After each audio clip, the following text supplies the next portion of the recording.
टंका पाई अपहरण बापा को माड़ मारी पुओ को अपहरण अभियोग आनंदपुर उपखंड नंदीपदा थाना पंदाड़ अंचल घटी घटना पंदाड़ गाँव नरेंद्र नायक पुओ सनातन सह हाटडीही कोर्ट को एक मामलें हाजिरा जाइथिले।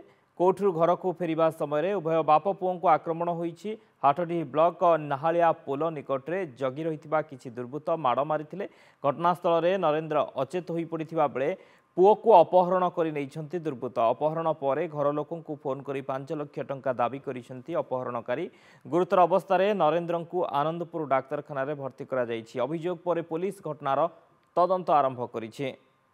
सनातन नायक बापा जाइथिले हाटडी मेन कोर्ट को जाइथिले तो तारीख थिला तारीख करके आसला फेरला नालिया पलगतर बिना के फोन कला बेला पिला कति आस बेला पिला आसले मारिक पकड़ स्वामी की पुओ को नहीं गला पर फोन कले आसिक स्वामी को मारिक पकड़ बेला बेले पिला फोन कला बिना बेला पिला को बेला पिला आसिक नहीं जाते। हाटोड़ी कोर्ट को जाइला बाप पुओ जाइला फेरला बेलू बाटर नालिया पोल पाखे 5-6 जन पिला आसते बिन आगे आसला आउ मारधर करपू पकईदे तले आम आम्बुलांस घसीपुरा पठेदेलु आउ से पिला नहीं गले कहले 5 लाख टका नदेले सनातन नायक कहले 5 लाख टका नदेले मरड़ करदे 5 लाख टका शीघ्र तुरंत फोन पे पठुओ।